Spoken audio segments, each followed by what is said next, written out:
Hai semua, selamat datang di channel Baca Saham. Pada video ini, kita akan membahas satu topik dengan judul Lo Keng Hong tambah beli saham ini di awal tahun 2024. Potensi dividen hingga 7%. Tapi seperti biasa, semua pembahasan ini bukan rekomendasi dan hanya informasi. Ingat, kerugian kamu tanggung sendiri ya. Saat ini kita akan membahas saham BNGA atau PT Bank CIMB Niaga. Sekilas kita lihat tentang strategi jangka panjang perusahaan. Di sini ada 5. Yang pertama, fokus kepada keahlian utama. Yang kedua, peningkatan kasa. Yang ketiga, disiplin dalam pengelolaan biaya. Keempat, menjaga modal dan keseimbangan budaya risiko. Dan yang kelima, pemanfaatan teknologi informasi. Tentunya 5 hal ini diharapkan akan berujung pada satu tujuan utama, yaitu menghasilkan imbal hasil keuangan yang berkelanjutan. Atau dengan kata lain, kinerja keuangan mereka dapat terus bertumbuh secara konsisten dari tahun ke tahun. Sekilas kita bedah tentang 5 hal tadi. Yang pertama, fokus kepada keahlian utama. Kontribusi kredit retail mengalami peningkatan di tahun 2023 jika dibandingkan dengan tahun 2018.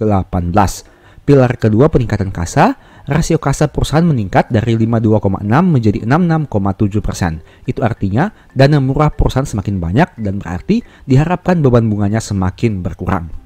Untuk poin ketiga, disiplin dalam pengelolaan biaya.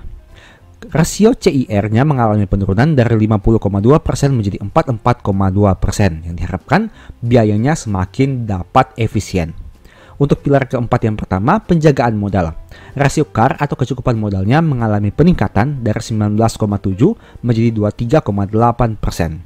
Untuk pilar keempat keduanya, keseimbangan budaya risiko. NPL bruto atau persentase kredit bermasalah mengalami penurunan dan ini berarti sangat baik. Dan pilar kelima, pemanfaatan teknologi digital. Teman-teman bisa lihat transaksi digitalnya mengalami peningkatan jika dibandingkan dengan tahun 2018.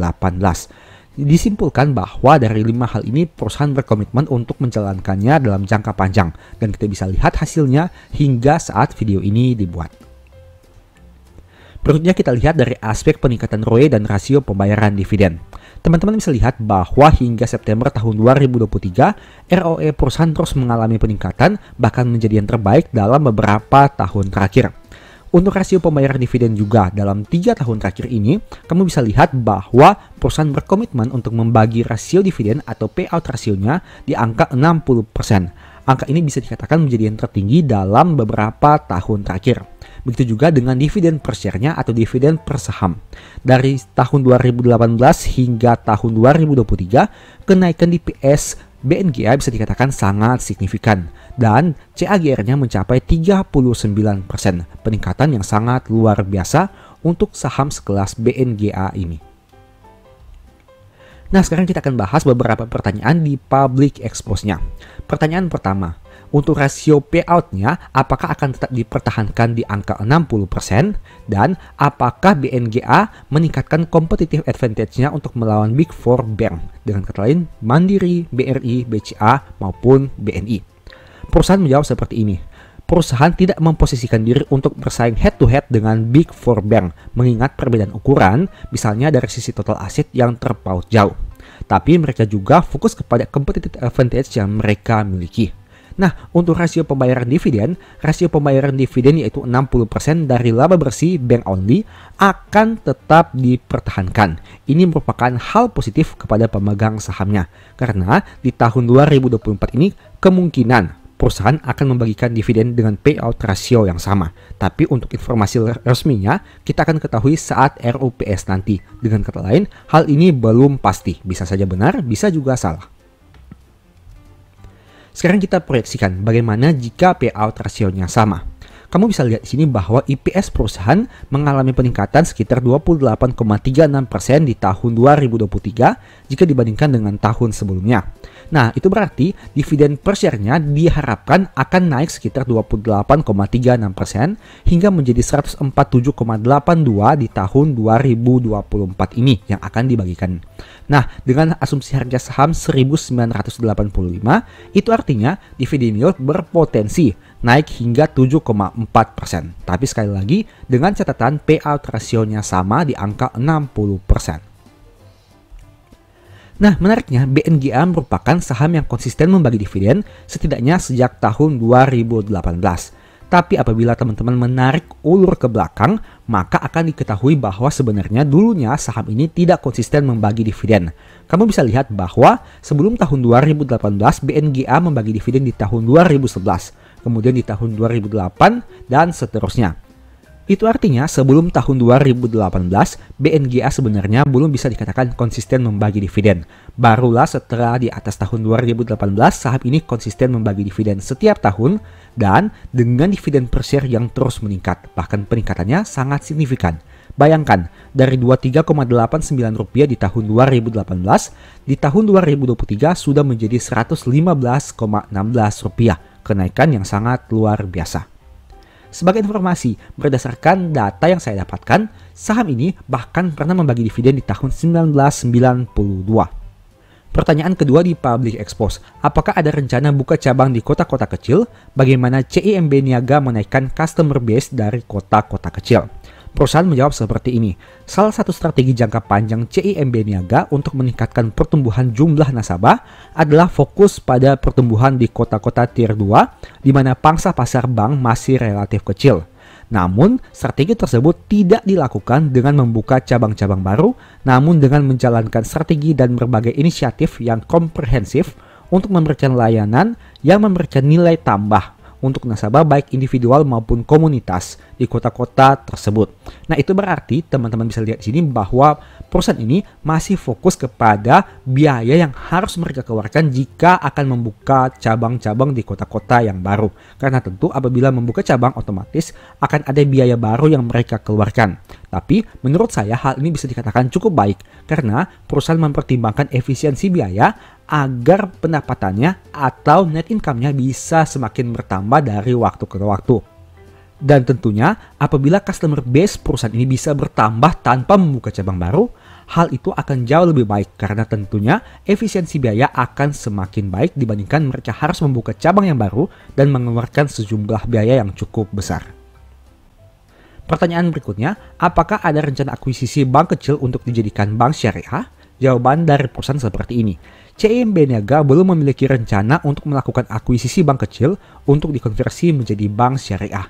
Dengan kata lain, perusahaan di sini belum menyiapkan dana untuk melakukan akuisisi, yang berarti diharapkan perusahaan masih mampu berekspansi dengan kondisi yang ada saat ini untuk semakin meningkatkan kinerjanya dalam beberapa tahun ke depan. Pertanyaan keempat, terkait dengan bisnis layanan Buy Now Pay Later, update terakhir pengembangan fitur Pay Later di platform Octomobile CIMB Niaga seperti apa?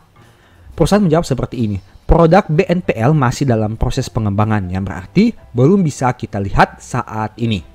Semoga dengan adanya fitur baru di Octomobile ini akan berdampak kepada fee-based income yang semakin besar. Kita lihat saja dampaknya seperti apa nanti saat sudah diimplementasikan. Nah, ini merupakan hal yang menarik. Satu hal yang penting adalah di mana ada sentimen bahwa Lo Keng Hong memiliki saham CIMB Niaga, sehingga bisa dikatakan bahwa hal itu merupakan sentimen positif kepada saham bank tersebut. Sebagai informasi, di sini dicatatkan bahwa Lo Keng Hong dan Dendi Sutjono menyerap private placement saham BNGA yang dilakukan public placement pada tanggal 31 Januari tahun 2024 yang lalu dengan harga saham 1.575 per lembar saham. Dengan demikian, Lo Keng Hong mengambil kocek 8,81 miliar untuk serap saham BNGA. Ini merupakan hal yang menarik karena ternyata Lo Keng Hong masih tertarik untuk melakukan pembelian saham BNGA ini. Dikatakan seperti ini merupakan kutipan yang saya ambil dari internet. Sejak di bawah pimpinan Ibu Lani Darmawan dan timnya, kinerjanya menjadi bagus. Itu merupakan kutipan beliau berdasarkan artikel yang saya ambil di liputan6.com. Nah, ini merupakan tampilan yang kamu akan peroleh di website IDX di mana terdapat pengumuman bahwa perusahaan akan melaksanakan PMTHMETD pada tanggal 31 Januari tahun 2024. Ini merupakan kesimpulan dari video ini. Yang pertama, jika dibandingkan dengan 4 bank besar di Indonesia, secara skala BNGA memang cukup jauh. Apalagi mempertimbangkan status BNGA yang merupakan bank swasta yang mayoritas kepemilikan dimiliki oleh asing. Hal itu membuat bank ini agak sulit menyaingi 4 bank besar lainnya. Yang kedua, meski begitu BNGA sebenarnya punya banyak hal yang menarik, baik dari sisi aspek PBV yang masih 1 kali, dividen yield yang besar, dan konsistensi pertumbuhan laba dari waktu ke waktu. Ketiga, perusahaan juga berkomitmen membagi dividen dengan payout ratio 60% dalam beberapa tahun terakhir, dan hal itu membuat yield BNGA jauh lebih tinggi dari 4 bank tersebut. Yang keempat, tapi kamu harus ingat bahwa BNGA tidak seliquid 4 big banks sehingga faktor risiko tetap harus dipertimbangkan juga. Meskipun kita tahu bersama ada nama Lock Heng Hong yang juga punya saham ini. Itu merupakan kesimpulan yang kita dapatkan dari pembahasan kali ini. Tapi ingat, ini merupakan hanya dari sudut pandang saya pribadi. Kamu bisa juga rugi jika membeli saham ini. Jadi jangan hanya berpikir keuntungannya, tapi berpikir juga potensi risiko yang mungkin saja akan kamu hadapi. Demikianlah pembahasan singkat pada video ini. Selalu ingat bahwa semua saham yang disebutkan bukan rekomendasi. Segala risiko kerugian menjadi tanggung jawab kamu sendiri. Di video berikutnya ingin dibahas materi apa lagi? Tulis di kolom komentar ya. Sebagai informasi, channel YouTube Baca Saham sekarang ada 2. Yang pertama Baca Saham dan Baca Saham dari Nol. Berikut ini beberapa list ebook Baca Saham. Pertama, Stock for Living, Strategi Nabung Saham, The Stock Market, dan Cara Cepat Analisa Laporan Keuangan. Apabila tertarik, chat saja pada nomor WA yang ada. Sekian video ini, semoga bermanfaat. Thank you.